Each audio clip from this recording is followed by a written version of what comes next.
पूर्व deputy CM Lakshman Savadi ने 78वें स्वतंत्रता दिवस के मौके पर संकल्प लिया कि आने वाले दिनों में तहसील में एक एग्रीकल्चर कॉलेज की स्थापना करेंगे। उन्होंने तहसील में प्रशासन द्वारा आयोजित स्वतंत्रता दिवस के मौके पर जनता को संबोधित करते हुए कहा, फिलहाल तहसील में एक पशु चिकित्सा महाविद्यालय और केंद्रीय विद्यालय की स्थापना हुई है। बहुत ही जल्द छात्रों की दाखिला भी शुरू हो जाएंगे।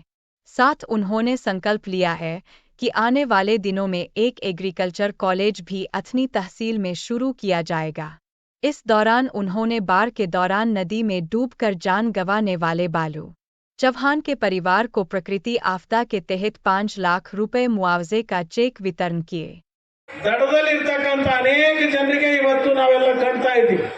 ಪ್ರತಿ 4 ವರ್ಷಕ್ಕೊಂದ್ಸಾರಿ ಆಗಸ್ಟ್ ತಿಂಗಳಲ್ಲಿ ಕೃಷ್ಣಾ ನದಿ ಮಹಾಪೂರ ಬಂದ ಅನೇಕ ತೊಂದರೆಗಳಾಗಿರ್ತಕ್ಕಂಥ ಸಂದರ್ಭದಲ್ಲಿ ಕೃಷ್ಣಾ ನದಿ ಮಹಾಪೂರ ಬಂದಂಥ ಸಂದರ್ಭದಲ್ಲಿ ನಾನು ತಾಲೂಕಾ ಆಡಳಿತಕ್ಕೆ ಅಭಿನಂದನೆಗಳನ್ನು ಈ ಸಂದರ್ಭದಲ್ಲಿ ನಾನು ಹೇಳಲಿಕ್ಕೆ ಬಯಸ್ತೀನಿ. ಇವತ್ತು ತಾಲೂಕು ಬಂದಂಥ ಸಂದರ್ಭದಲ್ಲಿ ಬಹಳ ಅಚ್ಚುಕಟ್ಟಾಗಿ ಅದು ದನ ಇರ್ಬೋದು, ಜಾನುವಾರುಗಳಿರ್ಬೋದು, ಹಾನಿ ಆಗದ ನಿಟ್ಟಿನಲ್ಲಿ ಬಹಳ ಉತ್ತಮ ರೀತಿಯಿಂದ ಕಾರ್ಯಗಳನ್ನು ಮಾಡಿರ್ತಕ್ಕಂಥದ್ದು ಅದು ತಾಲೂಕು. ನಾನು ನಿಮ್ಮೆಲ್ಲರ ಪರವಾಗಿ ಅಭಿನಂದನೆಗಳನ್ನು ಈ ಸಂದರ್ಭದಲ್ಲಿ ನಾನು ಹೇಳಲಿಕ್ಕೆ ಬಯಸ್ತೀನಿ.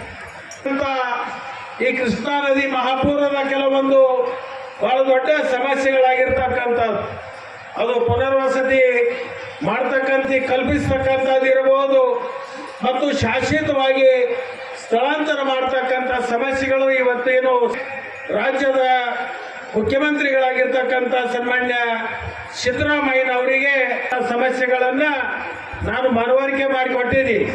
ಅದನ್ನು ಪೂರಕವಾಗಿ ಅವರು ಸ್ಪಂದನೆಯನ್ನು ಕೊಟ್ಟಿದ್ದೀವಿ. ಆ ಸಲಹೆಗಳನ್ನು ಬಹಳ ಸಂತೋಷದಿಂದ ಒಪ್ಪಿ ತರೋಣ ಅಂತಕ್ಕಂಥ ಮಾತನ್ನು ಈ ರಾಜ್ಯದ ಮುಖ್ಯಮಂತ್ರಿಗಳು ನಮಗೆ ಭರವಸೆಯನ್ನು ಈ ಸಂದರ್ಭದಲ್ಲಿ ನಾನು ಹೇಳಲಿಕ್ಕೆ ಬಯಸ್ತೀನಿ. ಅದರ ಜೊತೆಗೆ ಇವತ್ತು ಸ್ವಾತಂತ್ರ್ಯ ಸಿಕ್ಕ ನಮ್ಮ ತಾಲೂಕವನ್ನು ಸಂಪೂರ್ಣ ಅಭಿವೃದ್ಧಿಯ ದಿಕ್ಕಿನಲ್ಲಿ ಒಯ್ಯಬೇಕಾಗಿರ್ತಕ್ಕಂಥ ನಮ್ಮೆಲ್ಲರ ಹೊಣೆ ಮತ್ತು ಕನವಾಗಿ ಇವತ್ತು ತಾಲೂಕಿನಲ್ಲಿ ಇಡೀ ಕ್ಷೇತ್ರವನ್ನು ಸಂಪೂರ್ಣ ನೀರಾವರಿ ಕ್ಷೇತ್ರವನ್ನು ಮಾಡಬೇಕು ಅಂತ ಹೇಳಿ ಒಂದು ಸಂಕಲ್ಪವನ್ನು ಮಾಡಿದ್ದೆ. ಆ ಸಂಕಲ್ಪ ಶಿವಯೋಗಿಗಳ ಆಶೀರ್ವಾದದ ಫಲದಿಂದ ಸಂದರ್ಭದಲ್ಲಿ ನಾನು ಹೇಳಲಿಕ್ಕೆ ಬಯಸ್ತೀನಿ.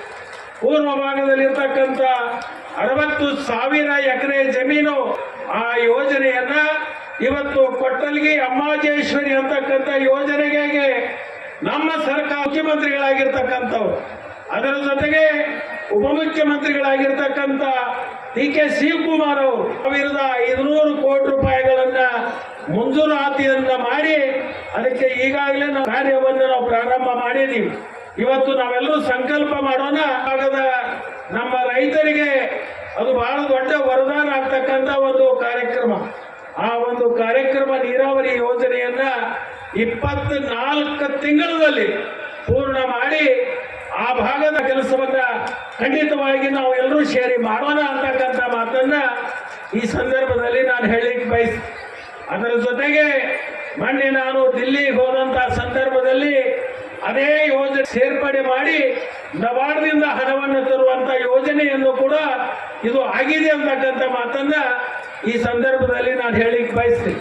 ಕಾರಣ ಏನಂದ್ರೆ ಇವತ್ತು ರಾಜ್ಯ ಸರ್ಕಾರದ ಹಣದಿಂದ ವಿಳಂಬ ಆಗಬಾರದು ಅಂತ ತಿಳ್ಕೊಂಡು ಅದನ್ನು ನಬಾರ್ಡ್ ಯೋಜನೆಯಲ್ಲಿ ಡಿ.ಕೆ. ಶಿವಕುಮಾರ್ ಅವರು ಅದನ್ನು ನಬಾರ್ಡ್ ಯೋಜನೆ ಒಳಗೆ ಸೇರಿಸಬೇಕು ಅಂತ ಹೇಳಿ ಪ್ರಸ್ತಾವನೆಯನ್ನ ನಾನು ಕೇಂದ್ರನ ನಬಾರ್ಡ್ಗೆ ಕಳಿಸಿ ನಬಾರ್ಡ್ ಅಧಿಕಾರಿಗಳ ಜೊತೆಗೆ ಚರ್ಚೆ ಮಾಡಿಕೊಂಡು ಅದಕ್ಕೆ ಒಪ್ಪಿಗೆ ನಾವು ಪಡ್ತಿದ್ದೀವಿ ಅಂತಕ್ಕಂಥ ಮಾತನ್ನ ಈ ಸಂದರ್ಭದಲ್ಲಿ ನಾನು ಹೇಳಲಿಕ್ಕೆ ಬಯಸ್ತೀನಿ.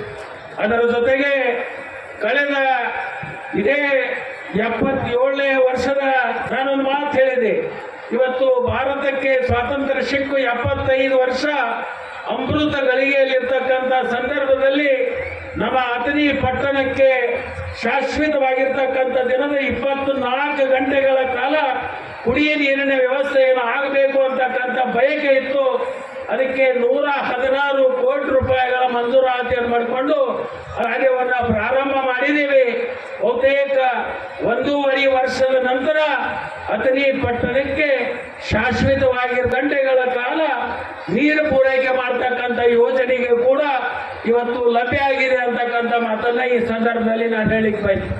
ಅದರ ಜೊತೆಗೆ ನದಿ ದಂಡೆಯಲ್ಲಿ ಇರ್ತಕ್ಕಂಥ ಎಡಕ್ಕೆ ಮತ್ತು ಬಲಕ್ಕೆ ಯಾವ ನೀರವನ್ನ ಕುಡಿದು ಸಮಸ್ಯೆ ಆಗ್ತಕ್ಕಂಥದ್ದನ್ನು ಕೂಡ ಗಮನದಲ್ಲಿಟ್ಕೊಂಡು ಆ ಎರಡೂ ಯೋಜನೆಗಳನ್ನ ಪ್ರಾರಂಭ ಮಾಡಿ ಒಟ್ಟು 15 ತಾಲೂಕದಲ್ಲಿರ್ತಕ್ಕಂಥ ಎಲ್ಲ ಹಳ್ಳಿಗಳಿಗೂ ಕೂಡ ಕುಡಿಯುವ ಶುದ್ಧ ಕುಡಿಯುವ ನೀರಿನ ಯೋಜನೆಯನ್ನ ಇವತ್ತು ಪ್ರಾರಂಭ ಮಾಡಿರ್ತಕ್ಕಂಥದ್ದು.